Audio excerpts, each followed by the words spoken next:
जल्दी करो सुमन, कहीं अंकित जाग न जाए। हाँ हो गया जी, बस आ रही हूँ। सरिता की आवाज कांप रही थी। उसकी आंखों में डर और बेबसी साफ दिखाई दे रही थी। हे भगवान, मेरे बच्चे अंकित की रक्षा करना। हम पापी नहीं हैं, हमारे हालात ने हमें मजबूर कर दिया है। अब हमारे पास हमारी मृत्यु के अलावा अब कोई रास्ता नहीं बचा है। अंकित सिर्फ 7 साल का था। उसे दुनिया की चालाकियों का कुछ भी पता नहीं था। सुमन रोते हुए बोली, अंकित बेटा, मेरे लाल, अपना ख्याल रखना और हमें माफ कर देना बेटा। बस इतना कहकर सुमन और हृदय दोनों नदी की ओर जाने लगते हैं। कुछ देर में वे नदी के किनारे पहुंच जाते हैं। हृदय बोला, सुमन, घर में कुछ ऐसा तो नहीं छूटा है ना जिससे अंकित को सच्चाई का पता चल जाए? नहीं जी, घर में कुछ भी नहीं छुटा है। बस भगवान से यही प्रार्थना है कि हमारा बच्चा सुरक्षित रहे और हमेशा खुश रहे। इसके बाद हृदय और सुमन दोनों ने आखिरी बार आसमान की ओर देखा और नदी में कूद गए और वहीं अपनी जान दे देते हैं।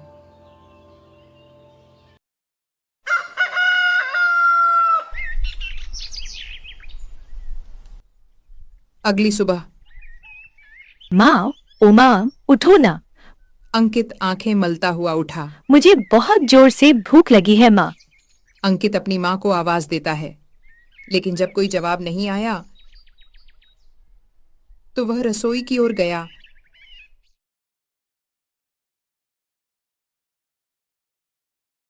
माँ यहाँ भी नहीं है तो कहाँ चली गई? अंकित घबरा जाता है और पूरे घर में ढूंढता है, लेकिन जब घर में कोई नहीं मिलता तो अंकित का दिल जोर जोर से धड़कने लगा। वह भागकर पड़ोस में गया।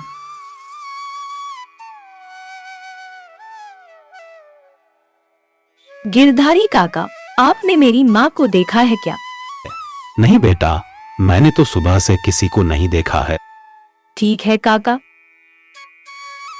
अंकित उदास होकर चुपचाप अपने घर के लिए वापस हो जाता है और घर पहुंचकर आंगन में बैठ जाता है और आंगन में बैठकर वह फूट फूट कर रोने लगा।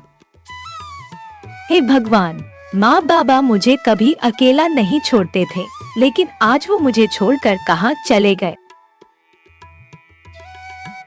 धीरे धीरे उसकी आंख लग गई।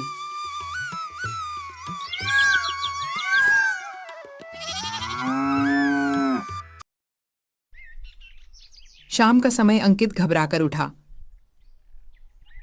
वह चारों तरफ देखता है, लेकिन कोई नहीं दिखाई देता। फिर रोते हुए कहता है, हे भगवान, माँ बाबा कहाँ चले गए हैं? अभी तक नहीं लौटे। कहीं मुझसे नाराज होकर मुझे छोड़कर तो नहीं चले गए? अंकित बहुत भूखा था। वह घर के अंदर जाकर खाना ढूंढने लगा, लेकिन घर में एक दाना भी नहीं था। समझ नहीं आ रहा है क्या करूं? कहाँ जाऊं? भूख भी लगी है और डर भी लग रहा है। हे भगवान, मेरी रक्षा करना।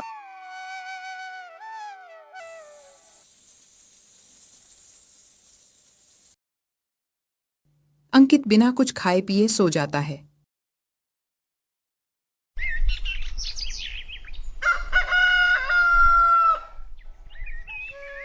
अगले दिन गांव में चर्चाएं होने लगीं। अरे सुना तुमने, अंकित के माता पिता उसे छोड़कर भाग गए हैं। बेचारे बच्चे की क्या गलती थी? हाँ, इस 7 साल के बच्चे की क्या गलती थी? गांव वाले आपस में बातें कर रहे थे।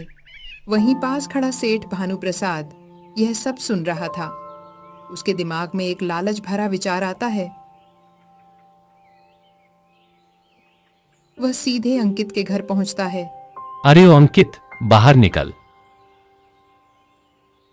अंकित डरते हुए बाहर आता है। जी सेठ जी। अरे सुना है तेरे माँ बाप तुझे छोड़कर भाग गए हैं। अब यह बता, मेरे कर्ज के पैसे कौन लौटाएगा? कर्ज? कौन सा कर्ज सेठ जी? तेरे पिता ने मुझसे भारी कर्ज लिया था, अब वो भाग गया है तो पैसे तू देगा? सेठ जी, मेरे पास तो कुछ भी नहीं है।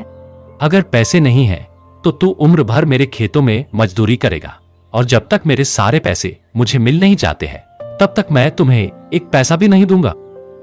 अंकित नादान था, वह मान जाता है। ठीक है सेठ जी, अगर इससे कर्ज माफ हो जाएगा तो मुझे मंजूर है। इसके बाद अंकित सेठ भानु प्रसाद के खेतों में मजदूरी करने लगता है।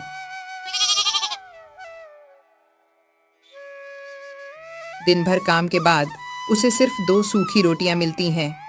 सुबह जल्दी उठने में जरा भी देर मत करना, वरना तेरी खैर नहीं। जी सेठ जी, मैं सुबह जल्दी उठ जाऊंगा।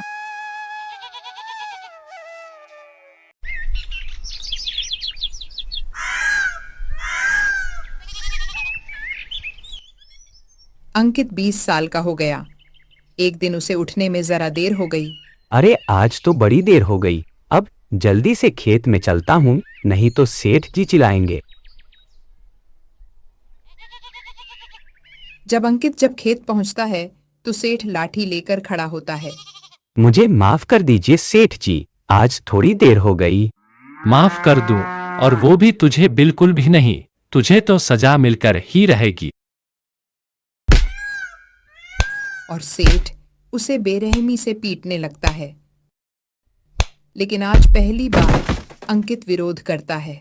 बस करिए सेठ जी, अब और नहीं, गलती मेरी नहीं है, गलती आपकी है, आप ही तो मुझे देर रात तक काम करवाते हो। यह सुनकर सेठ आग बबूला हो जाता है। तेरे जैसे को तो माँ बाप ने भी नहीं रख पाया और तुझे छोड़कर भाग गया। अब जा, निकल जा यहाँ से भी, दोबारा यहाँ शकल मत दिखाना। अंकित रोते हुए वहां से चला जाता है और उस गांव को भी छोड़ देता है। वह रोते रोते जंगल के पास पहुंचता है और एक पेड़ के नीचे रोते हुए बैठ जाता है। तभी उसकी नजर एक सन्यासी पर पड़ती है। वह अंकित के पास आते हैं और बोलते हैं, क्या हुआ बेटा तुझे, क्यों रो रहे हो? अंकित अपनी सारी कहानी बता देता है।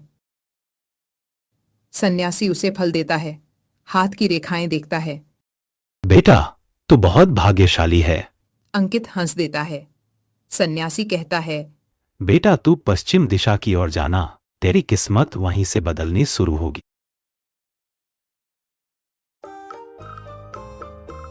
अंकित एक नए गांव पहुंचता है।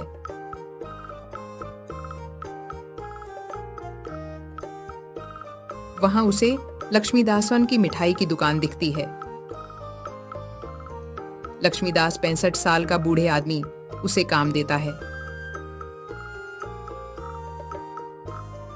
घर ले जाता है। उसका एक बेटा भी था, विनय। वह बड़ा अलसी था, दिन भर सोया रहता था, लेकिन लक्ष्मीदास अंकित को अपनापन देता है।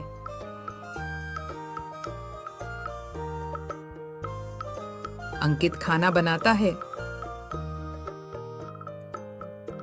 सब साथ खाते हैं। अंकित रो पड़ता है। बहुत दिनों बाद किसी ने प्यार दिया था।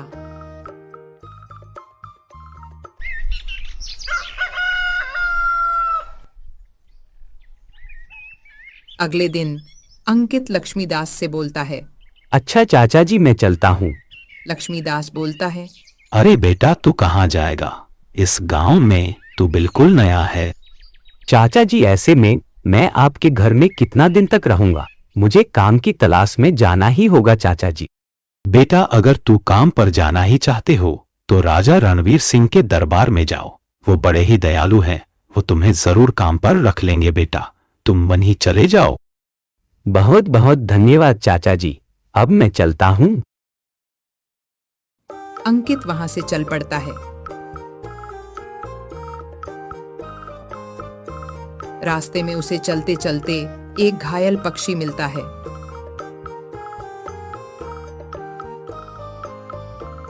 वह उसे उठाकर दरबार ले जाता है।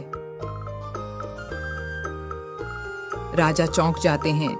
यह पक्षी मेरे बेटे का है, और वही बेटा तुम हो जो 20 साल पहले खो गया था। सन्यासी की भविष्यवाणी सच हो गई।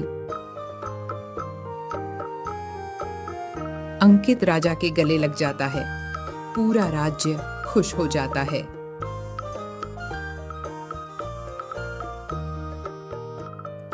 दोस्तों, अगर कहानी अच्छी लगी हो तो लाइक, सब्सक्राइब और कमेंट जरूर करें।